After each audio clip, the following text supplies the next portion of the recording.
ಶ್ರೀ ಗಣೇಶಾಯ ನಮಃ. ಶ್ರೀ ಶಾರದಾ ಗುರುಭ್ಯೋ ನಮಃ. ಅಸಾಧ್ಯ ಸಾಧಕ ಸ್ವಾಮಿನ್ ಅಸಾಧ್ಯಂ ತವ ಕಿಂ ವದ. ರಾಮದೂತ ಕೃಪಾ ಸಿಂಧೋ ಮತ್ಕಾರ್ಯಂ ಸಾಧಯ ಪ್ರಭೋ. ಶ್ರೀ ಸುಂದರಕಾಂಡದ 3ನೆಯ ಸರ್ಗದಲ್ಲಿ ಲಂಕಾಪಟ್ಟಣವನ್ನ ನೋಡಿ ಹನುಮಂತ ವಿಸ್ಮಿತನಾದ್ದು, ಲಂಕೆಯನ್ನ ಪ್ರವೇಶಿಸಿದಾಗ ಲಂಕೆಯ ಅಧಿದೇವತೆ ಅವನನ್ನ ತಡೆದಿದ್ದು, ಹನುಮಂತನಿಂದ ಪೆಟ್ಟು ತಿಂದು ಅವನು ಲಂಕೆಯನ್ನ ಪ್ರವೇಶಿಸೋಕೆ ಅನುಮತಿಸಿದ್ದನ್ನ ಶ್ರವಣ ಮಾಡೋಣ. ಲಂಕೆ ಶರತ್ಕಾಲದ ಮೇಘಗಳಂತೆ ಇದ್ದ ಶ್ವೇತ ಭವನಗಳಿಂದ ಶೋಭಾಯಮಾನವಾಗಿತ್ತು. ಸಮುದ್ರದ ಮೇಲೆ ಬೀಸುವ ತಂಪಾದ ಗಾಳಿ ಲಂಕೆಯನ್ನೂ ಆವರಿಸಿತ್ತು. ಸೈನಿಕರ ಜಯ ಘೋಷಗಳು ಕೇಳಿ ಬರ್ತಿದ್ವು. ಇಡೀ ಪಟ್ಟಣ ದೀಪಗಳ ಸಮೂಹಗಳಿಂದ ಕಂಗೊಳಿಸ್ತಾ ಶೋಭಾಯಮಾನವಾಗಿ ಕಾಣ್ತಿತ್ತು.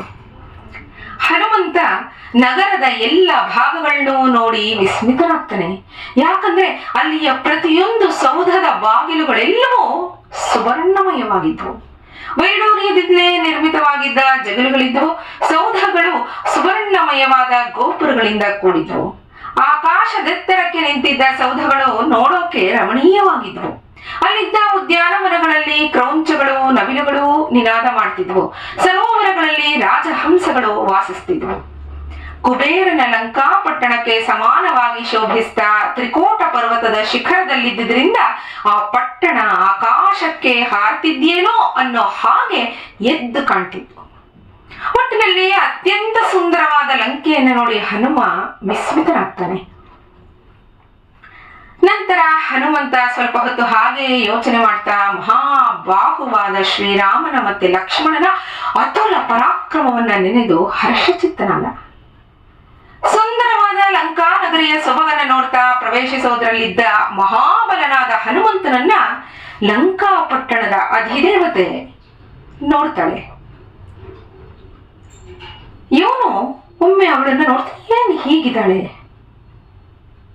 ಆಗ ಅವಳು ನಿಜ ಸ್ವರೂಪವನ್ನ ಧರಿಸ್ತಾಳೆ. ತನಗೆ ಇಷ್ಟ ಬಂದ ರೂಪವನ್ನ ಧರಿಸೋ ಲಂಕಾಧಿದೇವತೆ ವಿಕಾರವಾದ ಮುಖವುಳ್ಳ ರೂಪವನ್ನ ಧರಿಸಿ ಕೇಳ್ತಾಳೆ. ಹನುಮಂತ ಒಂದು ಕ್ಷಣ ಏನು ಹೀಗಿರಲ್ಲ, ಯಾರಿವಳು ಅಂತ ಯೋಚನೆ ಮಾಡೋದಕ್ಕೆ ಶುರು ಮಾಡ್ದ. ಆ ವಿಕಾರವಾದ ವಿಕೃತ ಸ್ವರೂಪ ಅವಳದು. ತಸ್ತ್ವಂ ಕೇನ ಚ ಕಾರ್ಯೇಣ ಇಹ ಪ್ರಾಪ್ತೋ ವನಾಲಯ ಕಥಯ ಸ್ವೇಹ ಯತ್ತತ್ವಂ ಯಾವತ್ ಪ್ರಾಣಾನ್ ಧರಿಷ್ಯಸಿ.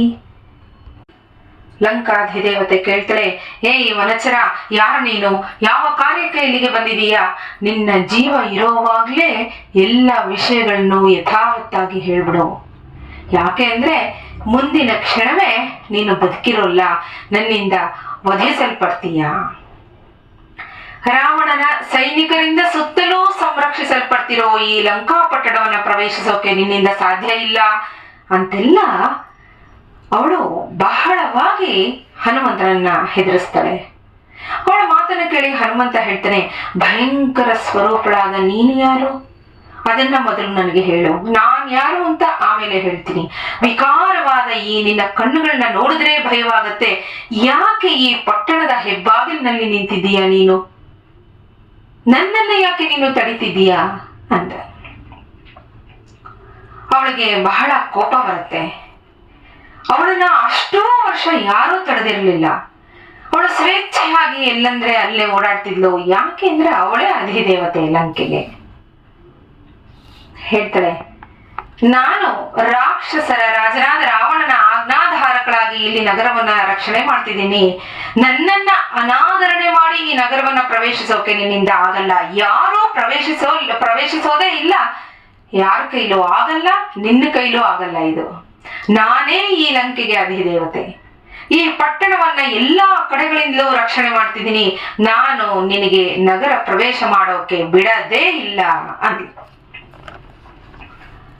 ಮಹಾಮೇಧಾವಿಯಾದ ಬಲಿಷ್ಠನಾದ ಹನುಮಂತ ಅವಳ ಮುಂದೆ ಅಚಲವಾಗಿ ನಿಂತುಬಿಟ್ಟ. ಏನ್ ಮಾಡೋದು ಈಗ ಯೋಚನೆ ಮಾಡ್ತಾನೆ. ಹೇಳ್ತಾನೆ, ನೋಡು, ಇಷ್ಟು ಸುಂದರವಾದ ಪಟ್ಟಣವನ್ನ, ಇಲ್ಲಿನ ಕೋಟೆ ಭವನಗಳನ್ನ ನೋಡಕ್ಕೆ ನಾನು ಬಂದಿದ್ದೀನಿ. ಇಲ್ಲಿನ ವನಗಳು, ಉಪವನಗಳು, ಸೌಧಗಳೆಲ್ಲವನ್ನು ನೋಡಬೇಕು ಅನ್ನೋ ಆಸೆಯಿಂದ ನಾನು ಇಲ್ಲಿಗೆ ಬಂದಿದ್ದೀನಿ ಅಷ್ಟೇ. ನನಗೆ ಇನ್ಯಾವ ಉದ್ದೇಶವೂ ಇಲ್ಲ. ಹೇಳ್ತಾಳೆ, ನ ಶಕ್ಯಂ ಹೃದಯತೆ ದ್ರಷ್ಟುಂ ಪರೀಯಂ ವಾನರಾಧಮ. ನನ್ನನ್ನು ಜಯಿಸದೆ ಈ ಲಂಕಾಪಟ್ಟಣವನ್ನು ನೀನು ನೋಡ್ಲಾರೆ. ನೀನು ನನ್ನನ್ನು ದಾಟೇ ಹೋಗ್ಬೇಕು. ಅದು ಯುದ್ಧನಾದ್ರೂ ಸರಿ, ಏನಾದ್ರೂ ಸರಿ. ಹೇಗೆ ನನ್ನ ಗೆಲ್ತೀಯ ನಾನು ನೋಡ್ತೀನಿ. ಮತ್ತೆ ಹನುಮ ಹೇಳ್ತಾನೆ, ದೃಷ್ಟ್ವಾ ಪುರೀಮಿಮಾಂ ಭದ್ರೇ ಪುನರ್ಯಾಸೆ ಯಥಾಗತಂ. ಸ್ವಲ್ಪ ವಿನಯವಾಗಿ ಮಾತಾಡ್ಲೇಬೇಕು, ಕೆಲಸ ಸಾಧಿಸ್ಕೋಬೇಕು. ಮಂಗಳ ಸ್ವರೂಪಳೆ, ಈ ಪಟ್ಟಣವನ್ನ ಒಮ್ಮೆ ನೋಡಿ ನಾನು ಎಲ್ಲಿಂದ ಬಂದಿದ್ದೀನೋ ಅಲ್ಲಿಗೆ ಹಾಗೆ ಹೊರಟು ಹೋಗ್ತೀನಿ. ಈ ಪಟ್ಟಣ ನೋಡಬೇಕು ಅನ್ನೋ ಆಸೆ ಅಷ್ಟೇ ನನಗೆ. ಯಾರ್ಯಾರೋ ಹೇಳ್ತಾ ಇದ್ದಾರೆ ತುಂಬಾ ಸುಂದರವಾಗಿದೆ, ತುಂಬಾ ನೋಡ್ಲೇಬೇಕು ಅಂತ ಅನ್ಸತ್ತೆ. ಒಮ್ಮೆ ನೋಡಿದ್ರೆ ಅದರಿಂದ ಅಲ್ಲಿ ಒಂದು ಸಲಿನಾರು ಹೋಗಿ ಬರಬೇಕು ಅಂತ ಎಲ್ಲರೂ ಹೇಳ್ತಿದ್ದಾರೆ. ಅದಕ್ಕೋಸ್ಕರ ಬಂದಿದ್ದೀನಿ ಅಷ್ಟೇ, ಇನ್ಯಾವ ಉದ್ದೇಶನೂ ನನಗಿಲ್ಲ. ತುಂಬಾ ಸುಂದರವಾಗಿರೋ ಸರೋವರಗಳಂತೆ, ಉದ್ಯಾನವನಗಳಂತೆ, ಅರಣ್ಯಗಳಂತೆ, ಸೌಧಗಳಂತೆ, ಭವನಗಳಂತೆ, ಎಲ್ಲ ಚಿನ್ನ, ಬೆಳ್ಳಿ ಮತ್ತು ರತ್ನಗಳಿಂದ ಮಾಡಿರೋದಂತೆ ಒಂದೇ ಒಂದು ಸರಿ ನೋಡ್ಬಿಟ್ಟು ಹೊರಟೋಗ್ತೀನಿ.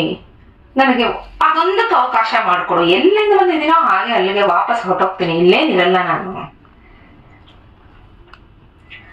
ಎಷ್ಟು ಹೇಳಿದ್ರೂ ಕೇಳ್ತಾ ಇಲ್ವಲ್ಲ ಅನ್ನೋ ಕೋಪ ಇವಳನ್ನ ಕಾಡತ್ತೆ. ಜೋರಾಗಿ ಗರ್ಜನೆ ಮಾಡ್ತಾ ಅವಳ ಅಂಗೈಯಿಂದ ಹನುಮನಿಗೆ ಹೊಡೆದ್ಲು.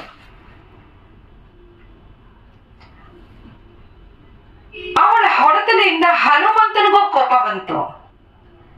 ಅವನು ಗರ್ಜಿಸ್ತಾ ಸ್ವಲ್ಪ ಆ ಕ್ಷಣದಲ್ಲಿ ಕೋಪದಿಂದ ಮೈ ಮರೆತು ತನ್ನ ಎಡಗೈನ ಬೆರಳುಗಳನ್ನ ಮುಷ್ಟಿಗಟ್ಟಿ ಸಾಧಾರಣವಾಗಿ ಅವಳಿಗೆ ಹೊಡೆದ. ಅಷ್ಟರಿಂದಲೇ ಅವಳ ಶರೀರ ಜರ್ಜರಿತವಾಗತ್ತೆ. ಭೂಮಿ ಮೇಲೆ ಅವಳು ಬಿದ್ಲು.